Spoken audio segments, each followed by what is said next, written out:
Buenas tardes, buenas noches, bienvenidos a todos una vez más a nuestro cuarto y último encuentro del ciclo Volver para Ser Otros. Les voy a pedir por favor que en el chat coloquen su nombre y lugar de procedencia, la ciudad, el país donde están. Como por ejemplo, tenemos gente de Yucatán, de Buenos Aires, así que escríbanos, así vamos sabiendo. Ciudad de México. Saben ustedes que este es un programa conjunto de la Universidad Hebraica de México, conjuntamente con la Fundación BAMA de Buenos Aires, Argentina, y este va a ser nuestro último encuentro. Así que, como siempre, técnicamente recuerden, estamos todos con los micrófonos cerrados, y acá en pantalla pueden ustedes ver los cuatro, el primero, el segundo y el tercer y cuarto encuentro. Bienvenido a San Pablo, Brasil, Ariel. Así que también tenemos gente de Brasil. Bienvenido de Lima. Bienvenidos. Dicho esto, para dar inicio a este último encuentro, le voy a pedir por favor a Jimena Jakubowicz, directora ejecutiva de la Fundación BAMA de Argentina, que conduzca esta parte del programa para el cierre simbólico de este primer ciclo. Adelante, Jimena. Bueno, muy buenas tardes, muy buenas noches a todos. Siempre es una alegría encontrarnos, como hace 3 jueves, así que nos alegra que nos acompañen hoy también en este ciclo que creemos muy valioso para pensar nuestro presente, ¿no? De cara al futuro. Me gustaría, sí, ahora darle lugar a nuestro representante aquí en Argentina de la SOJNUT, de la Agencia Judía para Israel, Zvika Miller, que nos acompaña en cada una de las actividades que hacemos desde BAMA e impulsamos. Me gustaría, Zvika, compartieras algunas palabras con nosotros, así que, por favor, si ya estás habilitado para hacerlo. Te escuchamos. Bueno, buenas tardes, buenas noches, y no sé si alguno todavía a mediodía, depende si ya cenó o almorzó. En principio, como siempre, muy contento de estar con ustedes, y desde ya, Dani, Jimena, muchísimas gracias por estos 4 encuentros, y a todos mis amigos que no conocía de México, y a Diana, que tengo todavía que escucharla. Unas palabras tengo el gusto de decir sobre Sergio Berman. Yo estaba pensando en la palabra liderazgo en estas épocas, y lo único que puedo decir es que conozco a Sergio hace 1 año y medio nada más, y lo que aprendí de él, que liderazgo, capaz que aprendimos juntos un poco también, creo que el liderazgo me demostró Sergio es estar presente en momentos de un océano terrible, de un océano muy bravo, caótico, estar presente siempre, ser un ancla, y no dar órdenes, sino servir, escuchar, tomar en cuenta al prójimo, ser empático, ir juntos. Les diré, sin contar muchos secretos, que esto es lo que aprendí de Sergio, de una fantástica amistad en este 1 año y medio, sin muchos secretos, Sergio tomando junto el mate, y creo que así se puede llamar. Creo que el liderazgo de hoy es mucho humildad, solidaridad, amistad, y eso creo que más o menos representa nuestra amistad, y dar un poquitito más de lo que uno cree que puede dar. Eso aprendí de Sergio, y yo trato de vez en cuando también hacerlo parecido a él. No es fácil, no es fácil. Te quiero mucho y estoy muy contento de poder estar con ustedes hoy de noche.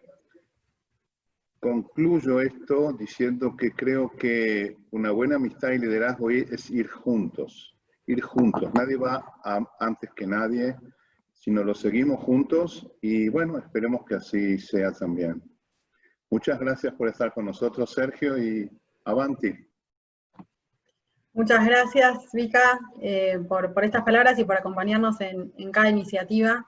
Quiero darle lugar ahora ya a las representaciones tanto de Argentina como de México en este caso, por la Fundación Mamá, Enrique Klein, nuestro presidente, ya en lo que se inicia como el cierre de este ciclo. Enrique, nos gustaría escuchar unas palabras de tu parte y luego pasaremos a Daniel Feinstein.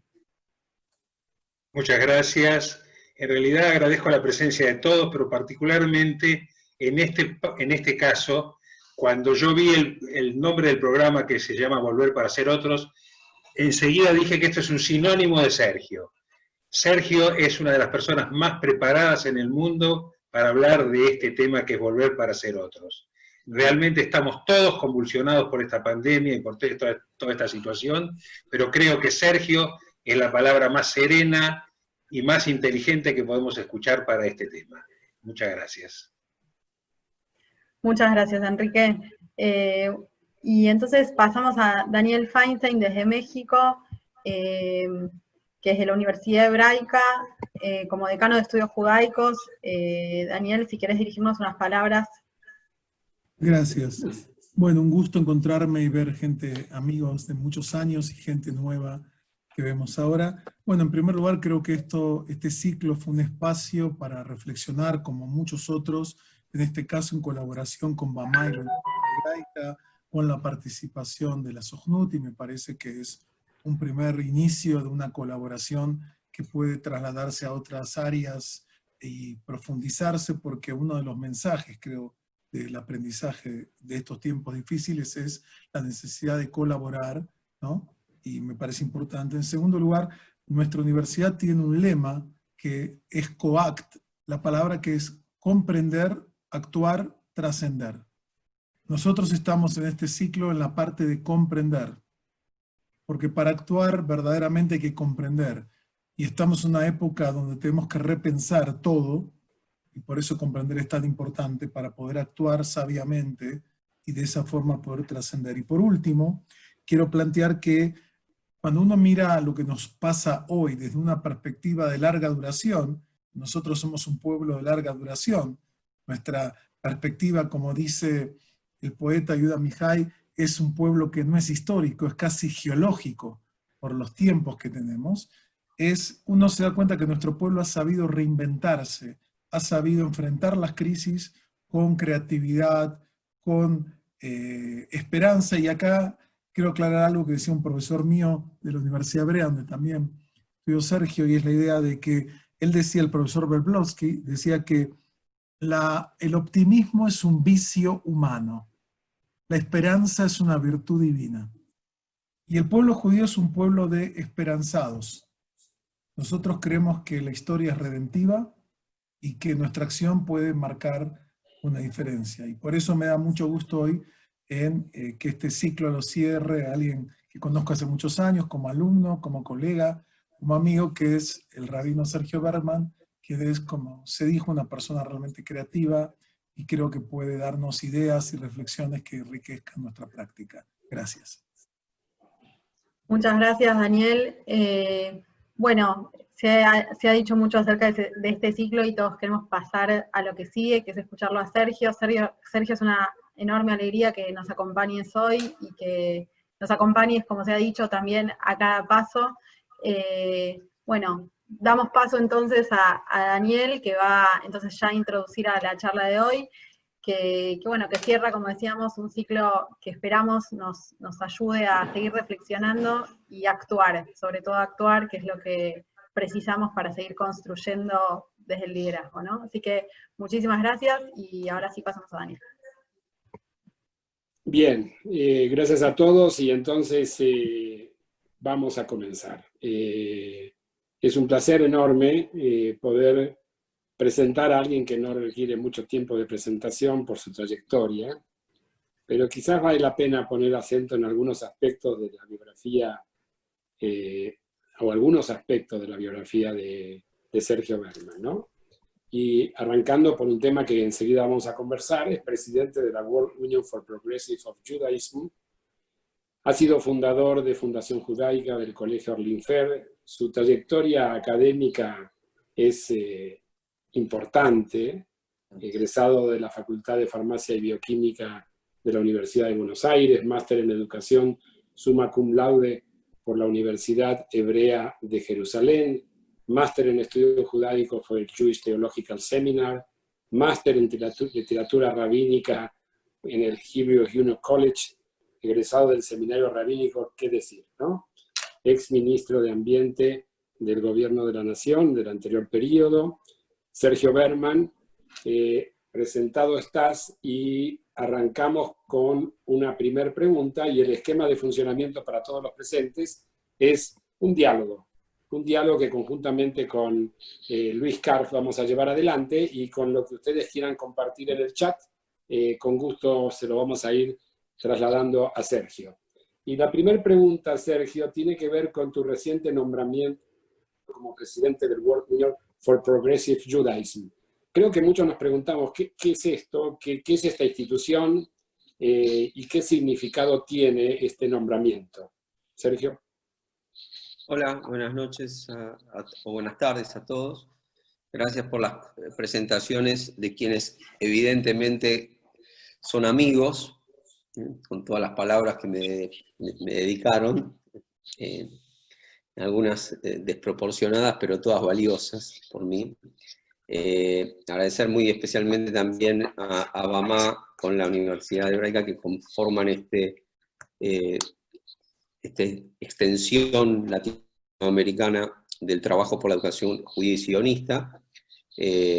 Bueno, y por supuesto a Dani y a Luis, que coordinan este ámbito, y desde ya, por supuesto, a mi Moribe Rabí, que es Dani Feinstein.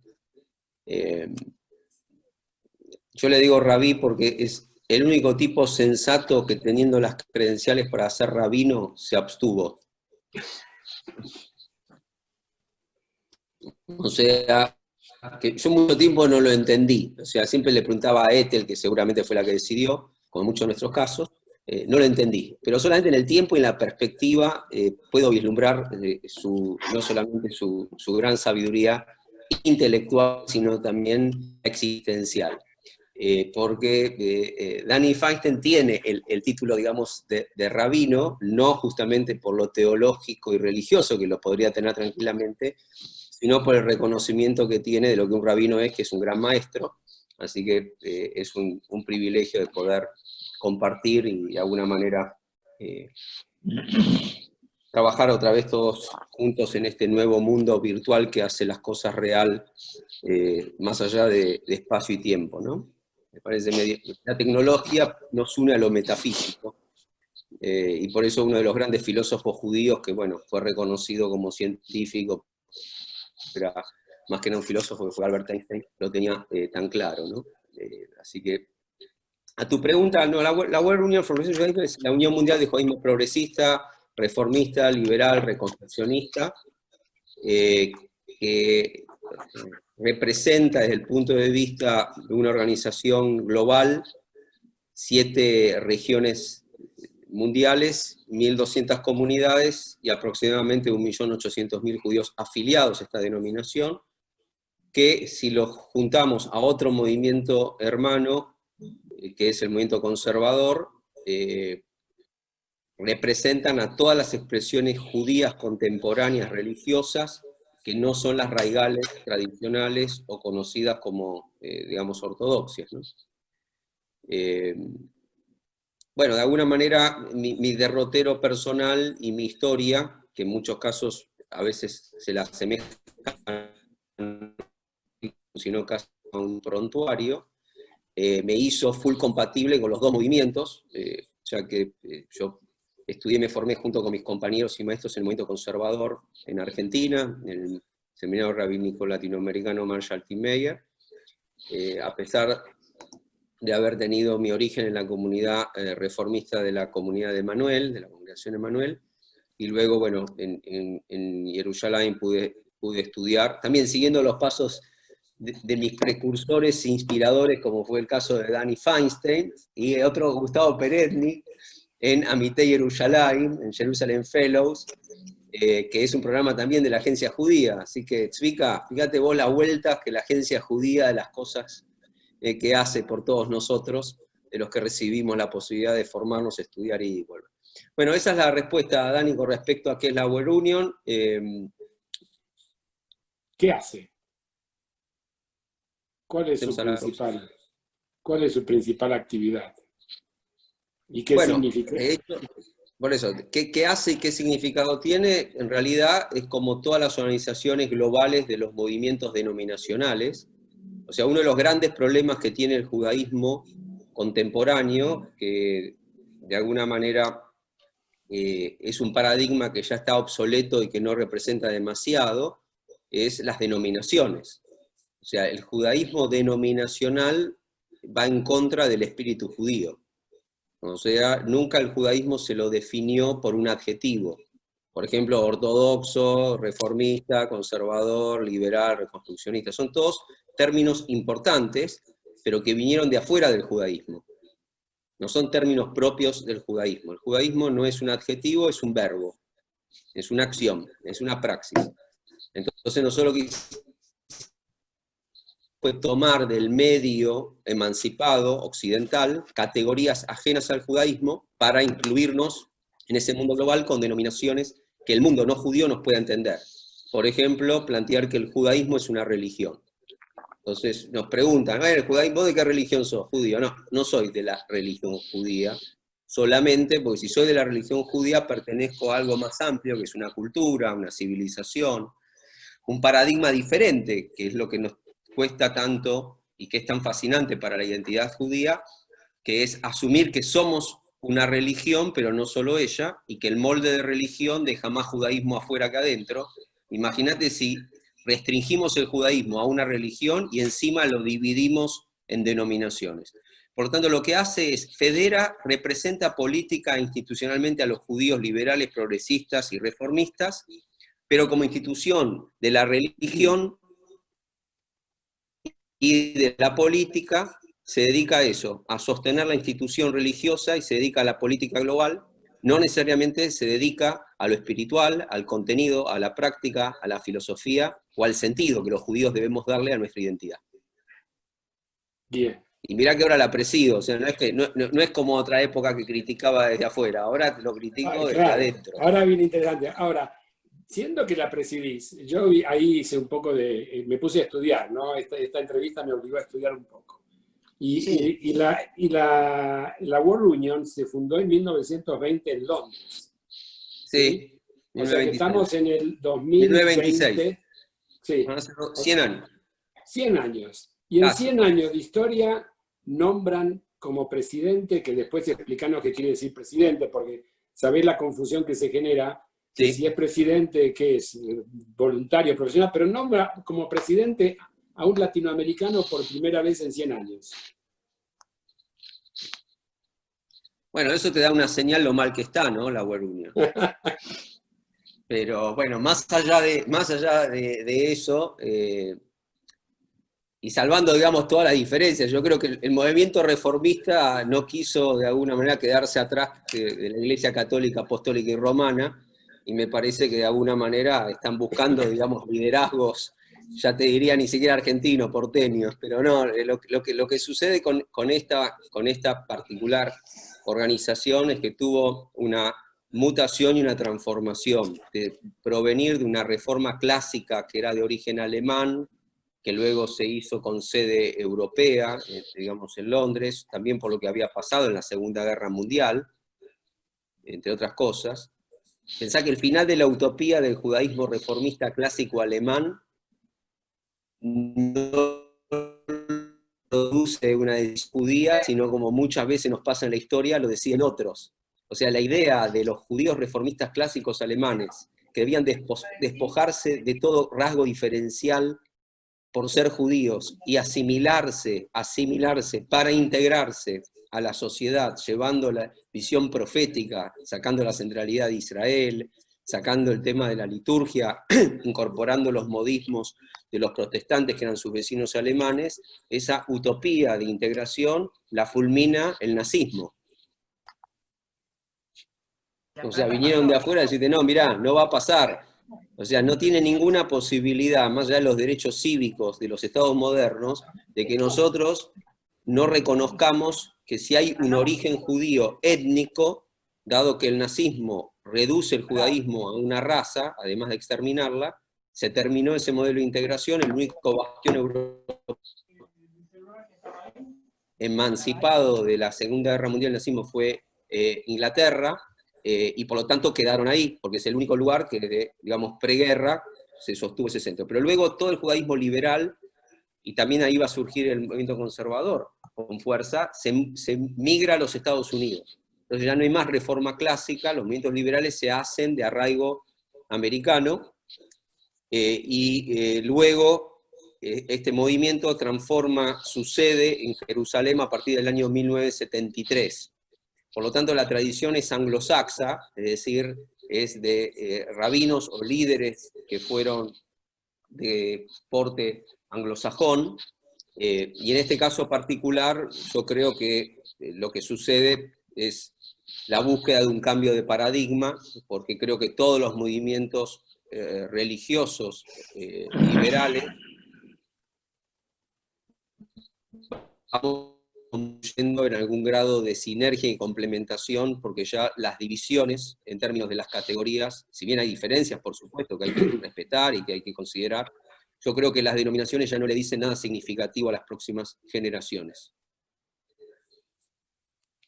O sea que estos movimientos lo que vamos a tener como desafío es evolucionar. Si vos me preguntás a mí, mi tarea, y por eso creo que nos llaman a los latinoamericanos, ¿no? Creo, en ese sentido, creo que nosotros tenemos un temple, primero que lo más estable que conocemos es la crisis, y lo que también de alguna manera sabemos es recrear y ser disruptivos. Y es un tiempo para la disrupción, que supongo que vamos a hablar de esto, es el momento de la disrupción y es el momento del pensamiento lateral y no lineal, y creo que esto es lo que va a venir. Bueno, en el caso del movimiento progresista, digamos, me convoco, entiendo, no para mantener lo que hay, sino exactamente para cambiarlo. Y entonces, entrando ya en lo que sería las posibles nuevas realidades y tu rol, ¿cuál es tu visión sobre cuál es el impacto de la pandemia en lo que va a ser los escenarios futuros de la vida judía y de la vida judía institucional, de las organizaciones y del judío mismo, ¿no? ¿Cómo afecta? ¿Cómo nos afecta?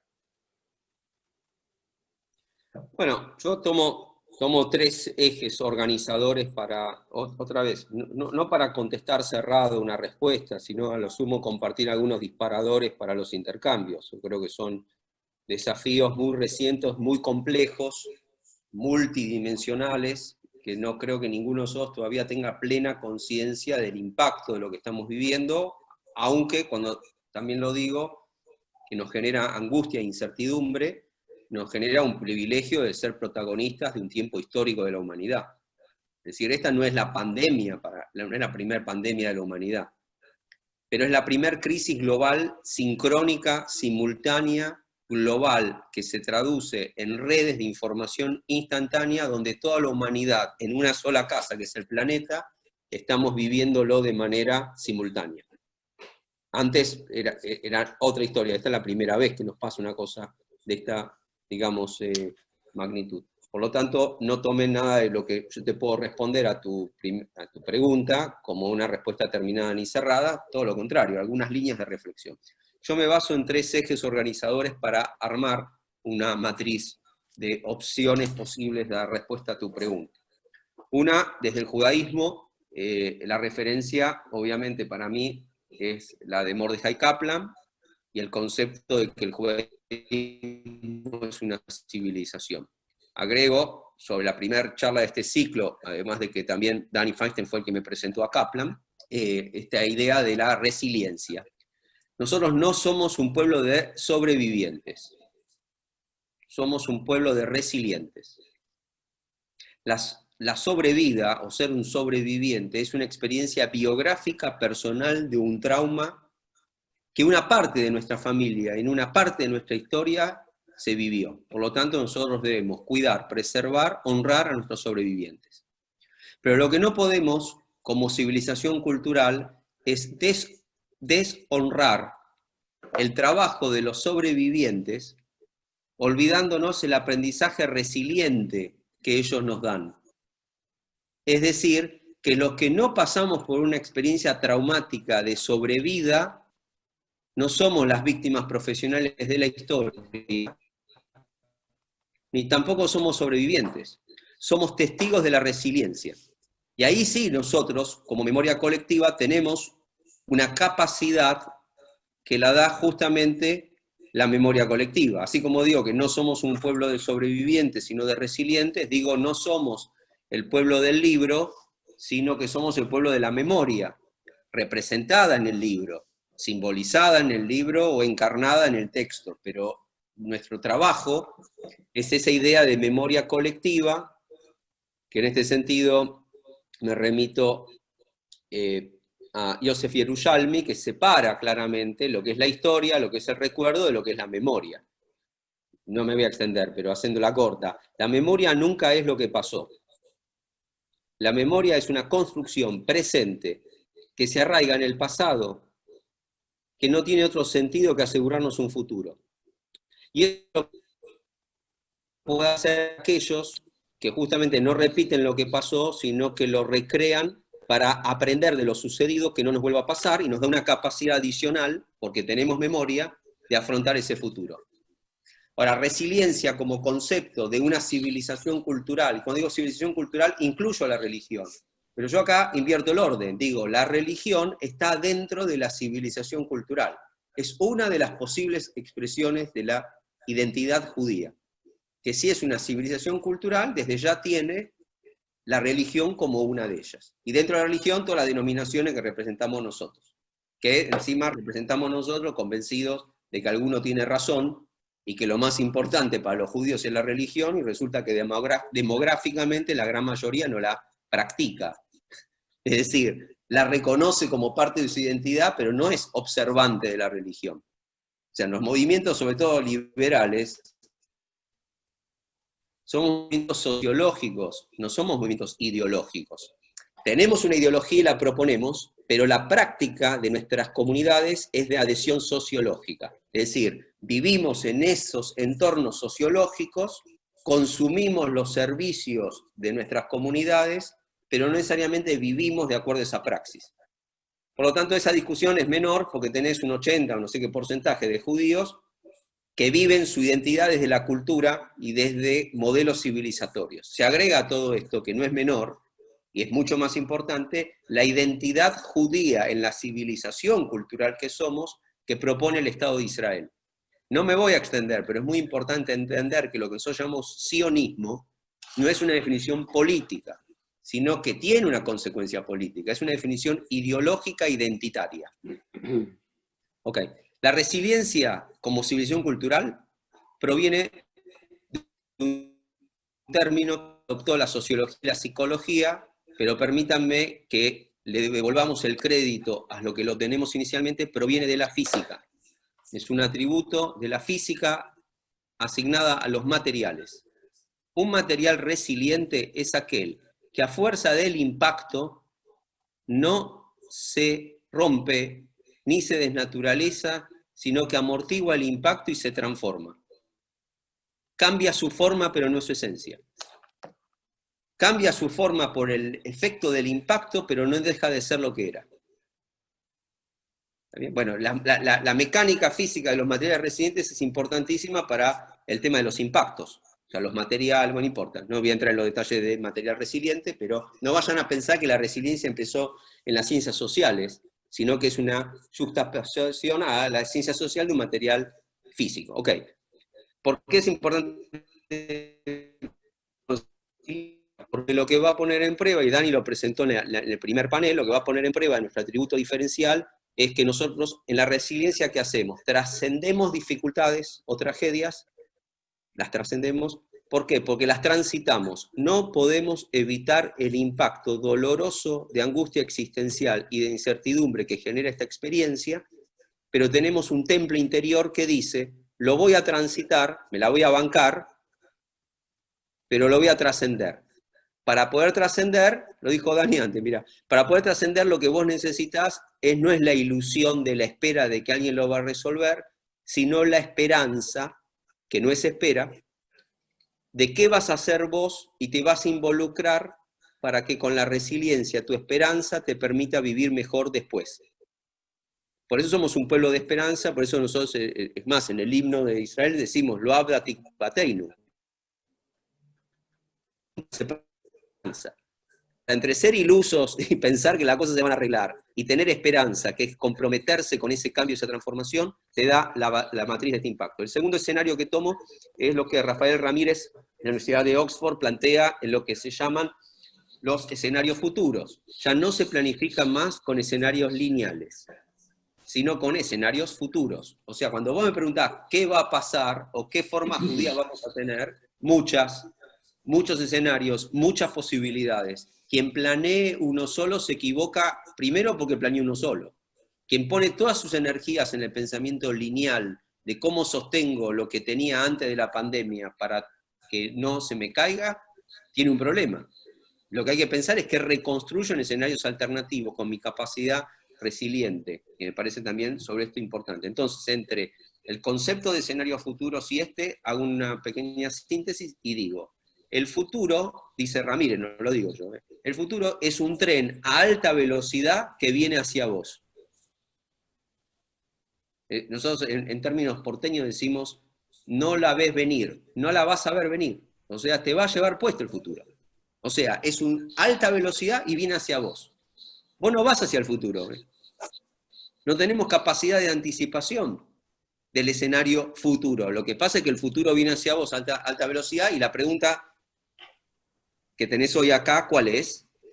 ¿Cómo te bancás el choque del futuro sobre vos, sobre tu institución, sobre tus creencias, sobre tus prácticas? ¿Y cómo sos resiliente para que ese choque del futuro que viene con tu presente no te parta ni te quiebre, sino justamente te transforme, pero te permita pensar el día después?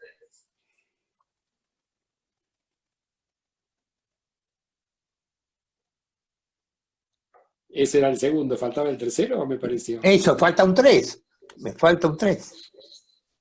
Sí, el tercero tenía que ver con el concepto este de la memoria, lo que tenía que ver con la diferencia entre la memoria, la historia, el recuerdo, que es que nosotros, en función de esta experiencia, lo único que vamos a tener a futuro es memoria de la pandemia. Es decir, la capacidad que nosotros vamos a tener es de recordar este hito o este evento que va a estar registrado en la historia y que lo vamos a poder recordar en el sentido de hacer memoria, es qué nuevos dispositivos aprendimos de esta experiencia para integrarlos en nuestras próximas prácticas. Voy a dar un ejemplo. La acción de memoria que tiene que ver con el escenario futuro y con la resiliencia es cómo nuestras comunidades van a desarrollarse en la dimensión virtual. Por ejemplo, la virtualidad es memoria de la pandemia. Porque no es que la virtualidad apareció ahora, se aceleró, pero en un futuro nuestras comunidades y nuestras prácticas judías van a estar en soporte virtual. No se va a cancelar la virtualidad por el hecho de que ya nos vamos a poder encontrar físicamente. Tampoco estoy diciendo que va a ser todo virtual, pero no hay ninguna duda que esto vino para quedarse y vamos a tener justamente acciones, yo lo llamo memoria de la pandemia, ¿por qué? Porque cuando ya estemos todos, voy desde lo práctico hasta lo metafísico. ¿Quién se imaginaba, aún con todas las restricciones halágicas, que los rabinos, que somos súper creativos, en el sentido de que somos fieles a nuestra ley solo para transformarla, y que jamás cambiamos nada sino para adaptarlo, y que todo lo que hacemos hoy lo recibimos pero lo vamos adaptando, hubiéramos permitido la práctica del Zoom o el streaming en los servicios religiosos. No importa qué denominación, ¿eh? Bueno, ahora eso es una realidad. O sea, si ya tenemos el gran rabino de Israel, Sefaradí, que lo permitió para Pesaj, digamos, todo lo que está desde ese lugar un poquito para la izquierda lo incorporó. Ahora, el streaming en el servicio religioso significa una memoria de la pandemia, porque forzados por la pandemia es muy poco probable que esto vuelva para atrás. Ahora, al mismo tiempo, como digo esto, una reunión presencial de un board, de un grupo de dirigentes o lo que sea que tienen que viajar, trasladarse y reunirse para dirigir nuestras comunidades. ¿Se hará presencial o se hará por Zoom? La educación judía, curricular o no formal, ¿va a volver al formato presencial porque todos queremos volver a ese lugar porque ahora estamos restringidos por la pandemia, o habremos descubierto que esta referencia ahora virtual, en vez de ser una restricción del pasado, la pandemia que ya pasó, es una memoria que tenemos de lo que aprendimos y las oportunidades que se crearon? O sea, memoria, civilización cultural, que incluye resiliencia, y escenarios futuros, para mí son las matrices para construir las nuevas vivencias o formas judías o no judías de la vida en comunidad. Ahora, fíjate, tomando esto que estás diciendo, ¿no? Hay una ruptura de la territorialidad tradicional, donde de pronto pertenecer a la vida judía espiritual, congregacional, clásica, hasta podríamos hablar de una época clásica que ya forma del pasado de 2019, no del pasado del siglo pasado, ¿no? Pareciera ser que en la nueva realidad esa territorialidad ha sido prácticamente barrida y hoy cualquiera puede asistir a un oficio en la ciudad que quiera, en el pueblo que quiera, en la lengua que quiera y con el tipo de modalidad que se quiera. ¿Qué implica todo esto en la vida de las instituciones? Y para mí es volver a las fuentes, porque en realidad nosotros de alguna forma nos olvidamos o nos mimetizamos con el entorno. O sea, el judaísmo siempre fue abierto e interactivo con el entorno, y la particularidad judía es cómo procesamos los fenómenos universales con nuestra manera particular. O sea, los fenómenos son universales, y si bien nosotros tenemos una visión casi, digamos, apologética judía, convencidos de que las cosas pasan por nosotros y no por todo, o que tenemos motivos, ¿no? Por ejemplo, planteamos el tema de ser el pueblo elegido. Entonces parece que ser el pueblo elegido es como si tuviéramos una situación de privilegio o de superioridad, y nosotros somos elegidos para cumplir con un pacto. Ahora, si no cumplimos con el pacto, no somos elegidos de nada. Ahora, cada pueblo, cada tradición, cada cultura es elegida para algo. Es elegida para una misión, es elegida por una vocación. Ahora, esta idea que vos decís no es nueva. Nosotros nunca sacralizamos el espacio. Nosotros lo que sacralizamos es el tiempo y el sentido que le damos al tiempo. O sea, para nosotros lo que es sagrado no es un templo. Porque el edificio en sí, que es lo que terminamos después idolatrando, los edificios, no tienen mayor importancia. Tienen las funciones que en el edificio desplegamos. Y además, como somos un pueblo milenario y fundamentalmente nómade, que encima que nos destruyeron dos veces el edificio más importante, que era el Templo de Jerusalén, venimos vagando por el mundo, pero al mismo tiempo portando el sentido de lo que en esos edificios se hacía. Entonces, te contesto y te digo, mira, el nuevo término que viene, para mí el tema de la pandemia, por eso para mí es un tema de memoria de pandemia lo que vamos a tener que hablar. Porque nosotros hasta nos vamos a alejar de la angustia existencial de estar viviéndola y vamos a tener que resignificarla. Hoy estamos sumidos en la experiencia, después vamos a reflexionarla y la vamos a incorporar. Y después la vamos a manipular y al mismo tiempo la vamos a resignificar. La pandemia va a ser exactamente igual que como fue nuestro rabino más revolucionario que tuvimos, que por supuesto después lo hemos cedido, en su momento fue Jesús. Porque vos tendrías que preguntarte por qué el tiempo se mide antes o después de él.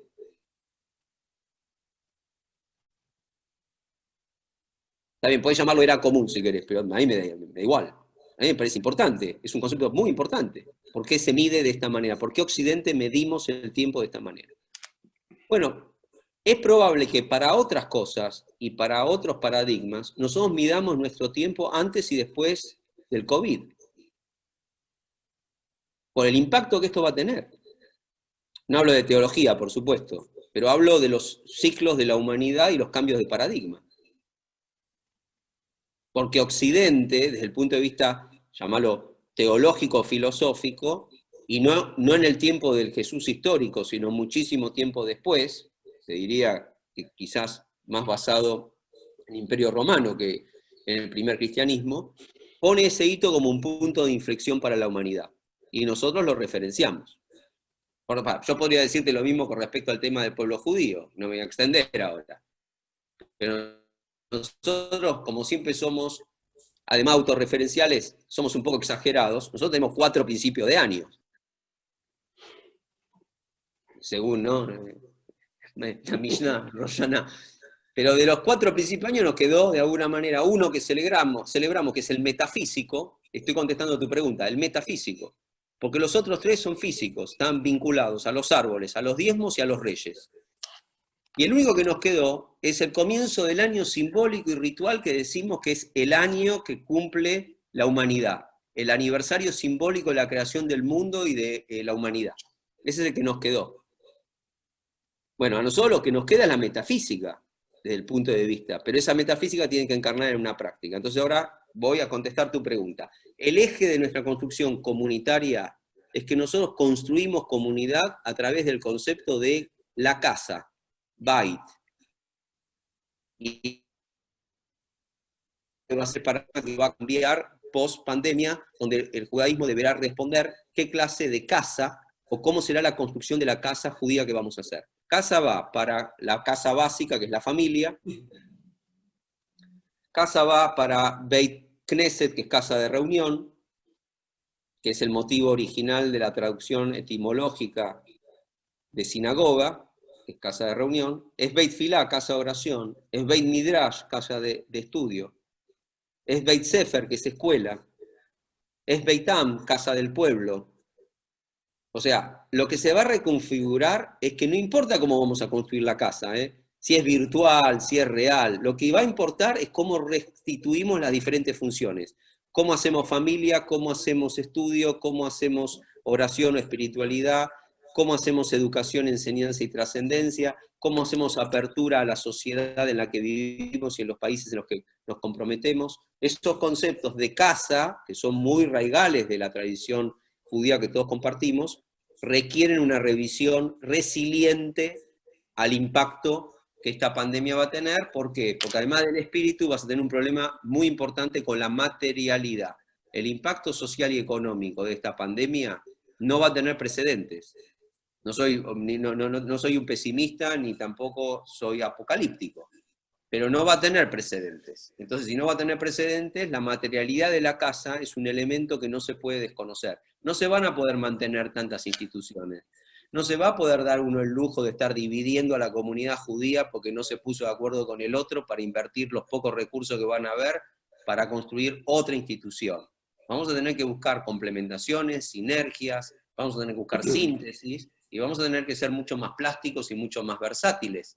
Porque ya las nuevas generaciones viven en lo virtual junto con nosotros, que los engendramos y los educamos, sobre todo para que no sean como nosotros, sino que sean mejores, ya viven en otra dimensión, donde los paradigmas que nosotros utilizamos no necesariamente son vigentes para ellos. Bien. Ahora, Sergio, fascinante la reflexión, y entonces pensando en el Sergio activista, social, político, líder, transformador, siempre uno tiene presente, y esto lo hemos conversado y se conversa N veces, ¿no? Cuando fue la época del atentado a la AMIA, tu primera reacción fue crear una escuela. Y siempre lo dijiste frente a la amenaza y a la muerte, la vida. En este nuevo rol que estás tomando, que es un rol que trasciende la frontera de un país y de una región, como fue la América Latina, sino que tiene que ver con una responsabilidad global y donde Israel forma parte de una de las prioridades, entiendo yo. ¿Cuál es? ¿En dónde va a estar centrado tu visión o tu intervención estratégica como líder que tiene una trayectoria de la cual deberías honrar con nuevas creaciones, ¿no? Debido a tu trabajo creativo de todos estos últimos 25 años? Mirá, Dani, yo en realidad veo lo siguiente. Primero, desde el punto de vista de lo que vos planteaste, de nuestra respuesta a lo que fue las masacres de la AMBIA en el 94, sin dejar de olvidar que sucedió en la Embajada de Israel en el 92. Argentina es un país maravilloso, pleno de contradicciones. O sea, es maravilloso y está lleno de contradicciones. Muy difícil de entenderlo hasta que uno es, bueno, o es argentino, porque no tuvo... o vive en el país, etc. Pero es un país, en ese sentido, apasionante. Pensá, hablando de la historia argentina, ¿no? Pensá que es el mismo país que le dio, hablando de lo que decíamos antes de los sobrevivientes y resilientes, le dio refugio a nuestros abuelos inmigrantes para escaparse de la pobreza, de la destrucción y de la muerte, y es el mismo país que dio la bienvenida y refugió a los nazis, que tuvo a Eichmann, a Priebke y a otros, y les dio todas las facilidades de traerlos a la Argentina y encubrirlos y protegerlos en el entonces gobierno de Perón. Entonces Argentina tiene cosas que son increíbles, pero lo que sucedió con la voladura de la AMIA, esa masacre, en mi caso particular, no fue exactamente la escuela primero, porque la escuela fue, aprovecho que está Dani acá, la escuela Arlen Fer, como escuela comunitaria, fue mi trabajo en Amité Yerushalayim. Fue mi trabajo de investigación en Amité Yerushalayim. Yo volvía a la Argentina con la intención de desarrollar ese proyecto. Claro, voló la AMIA, lo primero que hicimos fue salir a la calle con memoria activa, fue hacernos ciudadanos plenos de derecho a reclamar justicia, con el pasú, con el versículo bíblico de justicia, justicia perseguida. El proyecto de hacer la escuela era algo que íbamos a hacer y justamente todos cerraban escuelas en esa época. Y lo que nos decían era, bueno, lo último que hay que hacer ahora es abrir una. Y nosotros dijimos, no, es el momento de abrirla porque tenemos que responder lo que vos dijiste antes. Por lo tanto, yo te diría que los conceptos de crisis, de resiliencia, de respuesta creativa, de reinvención, de disrupción, son esenciales a mi vocación. Que yo creo que mi vocación es rabínica con el solo fin de instalarme en un lugar de liderazgo como educador, y la única educación posible que uno puede hacer en términos de valores es desde la ejemplaridad. O sea, mi prueba, o si querés mi desafío, no es la posición que tenga en la organización, sino si seré capaz o no de hacer cosas concretas que sirvan como traducción de los ideales y los valores que enunciamos en las virtudes y en las prácticas que sostenemos, aun cuando sean testimoniales. Aun cuando sean testimoniales, porque uno tiene que tener, además de la humildad de ver que puede contribuir, pero no puede cambiar todo, cómo hacer para tener coherencia y consistencia con lo que podemos hacer. ¿Qué creo que me toca a mí ahora hacer? Simplemente, primero, sostener mi base en la Argentina. Yo tengo un compromiso con el Templo de Libertad, tengo un compromiso con la Fundación Judaica, con las organizaciones que nosotros creamos, por lo tanto, ninguna posición global me desconecta a mí de mi base, de mi país, ni de mi comunidad. Dos, extender la experiencia de lo que hicimos nosotros para estimular a otros a que lo hagan, o sea, pensar fuera del esquema tradicional, romper modelos existentes y crear otros nuevos, y sobre todo, te contesto mi vocación, construir puentes. Mi trabajo es construir puentes. Yo creo que el mundo judío global no resiste más la estéril división que no permita que todos nos juntemos a ver cómo trabajamos diferentes pero unidos, diversos pero no dispersos, sin pensar igual pero manteniendo la misma agenda.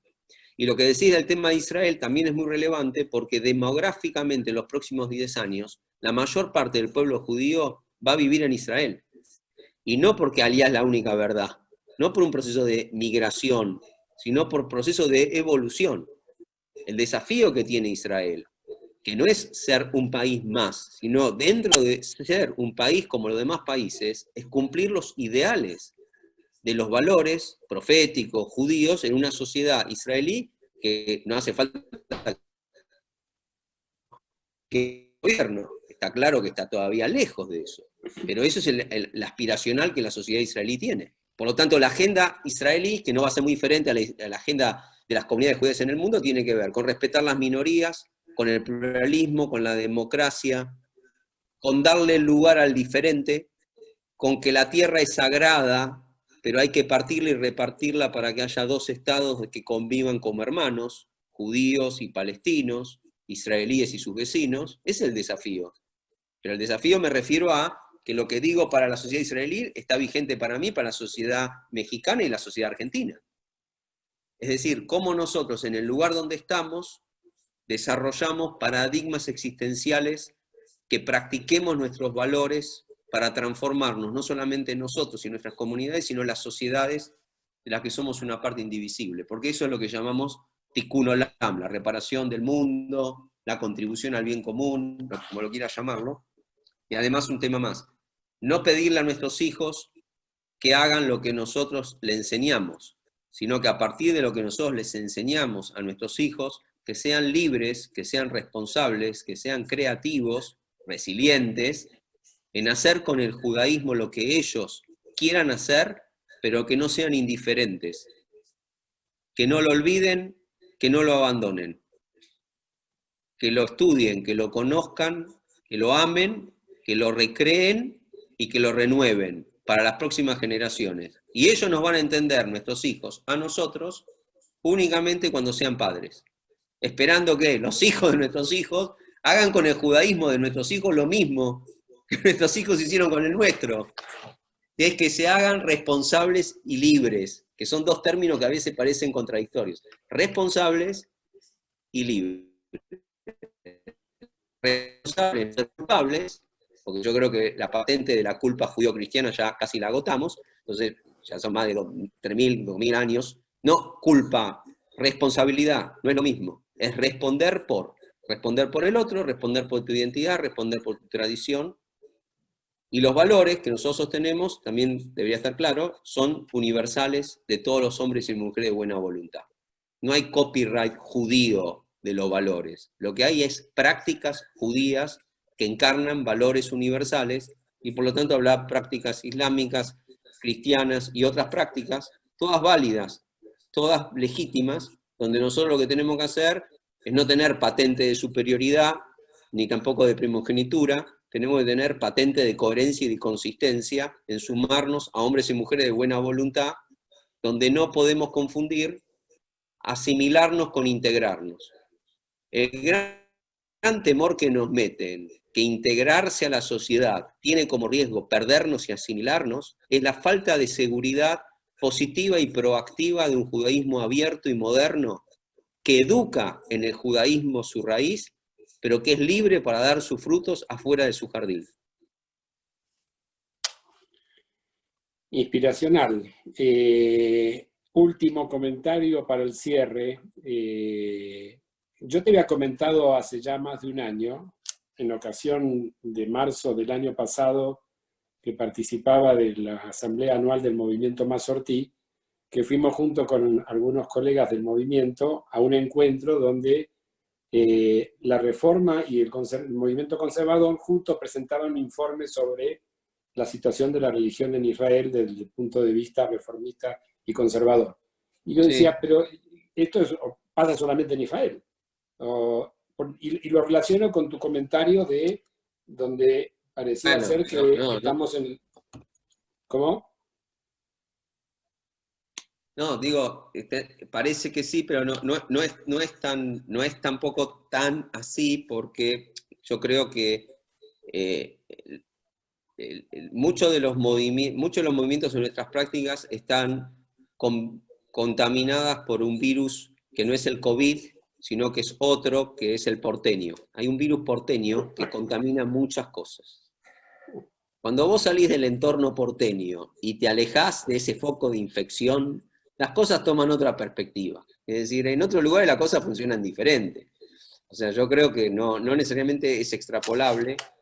Te digo más, vos que estás trayendo este tema que me parece súper importante, y por eso te decía lo de construir puentes. Nosotros tenemos que liberarnos de las ataduras del pasado para poder construir positivamente una dimensión diferente en el futuro. Yo particularmente, yo sé que ustedes me reconocen, me valoran porque son mis amigos, pero yo lo que les quiero decir es así, de muchísimas cosas de las que hice, estoy arrepentido. Y no las volvería no solamente a hacer, sino que aprendí de lo que hice mal. Un montón. Y hay un montón de cosas que hice mal. Entonces, yo, vinculado a ese tema, invertí 20 años de mi tarea rabínica comunitaria en trabajar con los dos movimientos juntos. Lo que logré, me lo merezco, que no me quiera ninguno de los dos. ¿Está bien? Pero no importa. Mi intención era juntarlos, trabajar juntos, etcétera, que no voy a discutir ahora por qué, etcétera. Lo que vos decís respecto al tema de Israel es porque nosotros nos juntamos, en general, cuando hay una amenaza externa.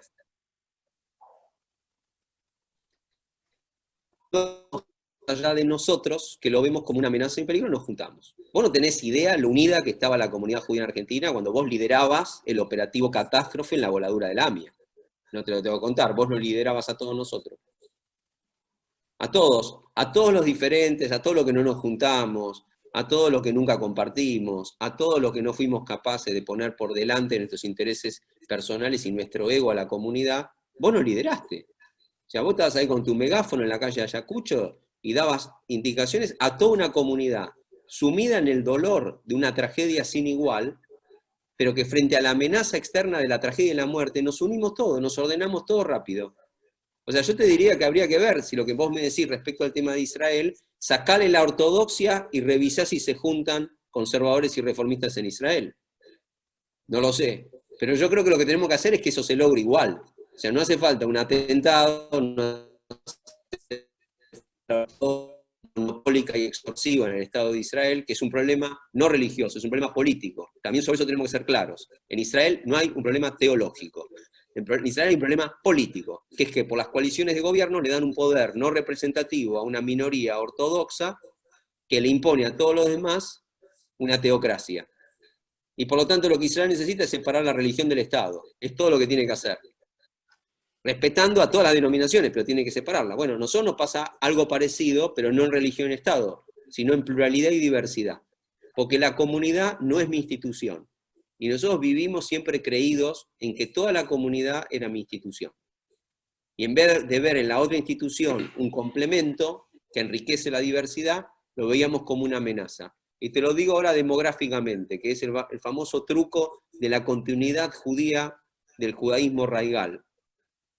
Ortodoxo que los liberales entramos realmente como caballos en esa trampa matemática, en lugar de reivindicar que entre todos somos un equipo. El judaísmo te plantea lo siguiente: los que somos ortodoxos o raigales o tradicionales, no nos mezclamos con la sociedad, nos autosegregamos, no porque tengamos algo en contra de los goim, los gentiles, sino que tenemos todo a favor de la continuidad judía, porque solo nosotros aseguramos la continuidad judía, porque los demás se asimilan y se pierden. Nosotros, que entendemos la tradición de una manera y nos encerramos entre nosotros, somos la continuidad. Ahora, la cuenta que te hacen es la siguiente. De 10 judíos, ellos trabajan sobre 3, que son los que están adentro y tienen denominación de origen, es decir, origen racial. Cuando vos definís el judaísmo por la sangre, lo que estás haciendo es reducir el judaísmo a una raza. Yo no el tributo noble y necesario de nacer de una madre judía. Pero digo que eso puede ser necesario para una categoría, pero no es suficiente para hacerlo. Todos terminamos siendo judíos por elección, aún los que somos por nacimiento.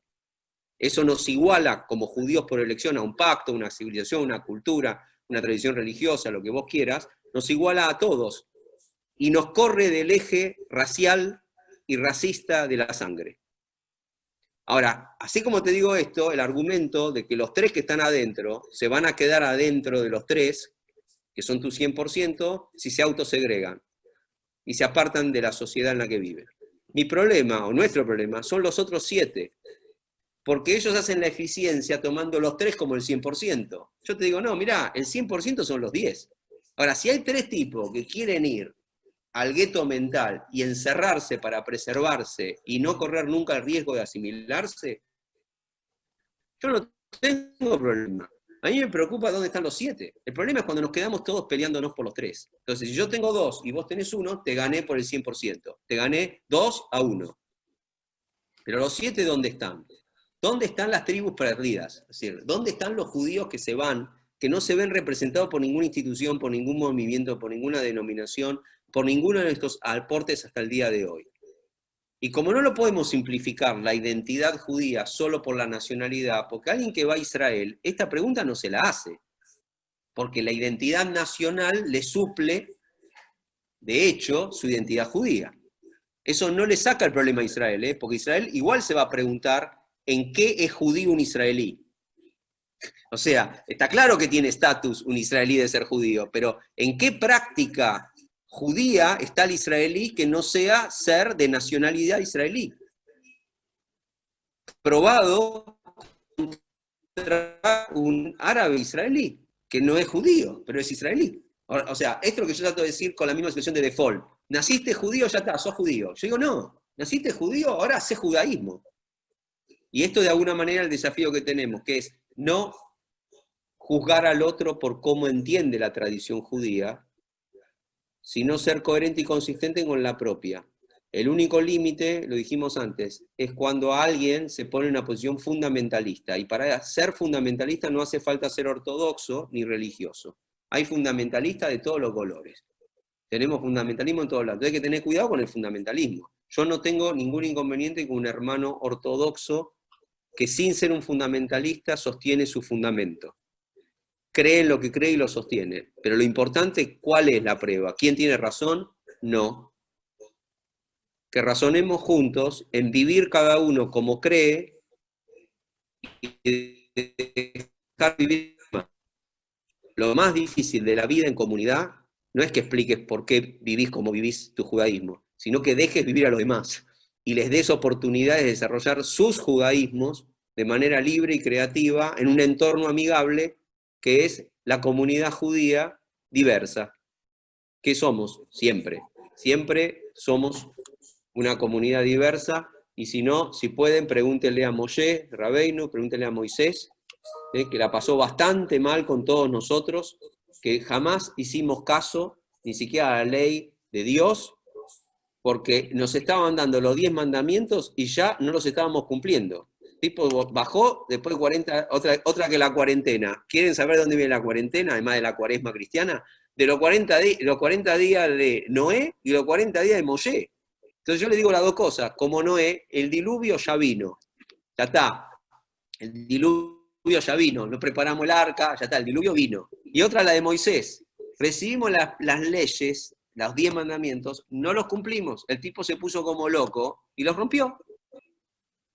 Y Dios, que tiene más paciencia que todos nosotros juntos, y que Moshe también, como ¿sabe qué? Volví a subir otros 40 días, otra cuarentena más, parece la Argentina eso, otra cuarentena más, te extendió otra vez 40 días, vení, segunda versión de las tablas de la ley. Y las primeras rotas con las segundas fueron al arca de la alianza. Y fíjense los años que pasaron, que nosotros, sin cobrarle copyright absolutamente a nadie, le cedimos a cristianos, a musulmanes, a hombres y mujeres de buena voluntad, los 10 mandamientos. Son de todos, ¿no? Ahora son de todos, no son solamente nuestros. Y no los cumplimos. 10 mandamientos y no los cumplimos. Entonces, la ley es muy importante, pero la desobediencia y el libre albedrío son muy humanos. Entonces, entre lo divino y lo humano, vamos a tener que hacer algún tipo de síntesis. Y yo diría, Dani, para terminar, no le echemos la culpa del COVID a Dios. No lo hagamos. Porque eso es, además de poco útil, te diría, es de un pensamiento lineal e infantil. Nosotros tenemos que tener un pensamiento maduro y evolucionado. Que aún el nombre de Dios que nos interpela también con el virus, ¿no? Y acá termino vuelvo a mi maestro, a Danny Feinstein, y digo, de la frase, digamos, de Heschel, que no está el problema de contestar dónde está Dios. Es escuchar la pregunta de Dios, ¿dónde está el hombre? Y a eso nos interpela esta crisis. Muchísimas gracias, Sergio. Un enorme gusto contarte en este cierre de ciclo, y a todos los participantes de las diversas ciudades de América Latina, Buenos Aires, México, Lima, Colombia, Bogotá. Muchísimas gracias por participar de este cuarto y último encuentro. Nos veremos pronto. Buenas tardes.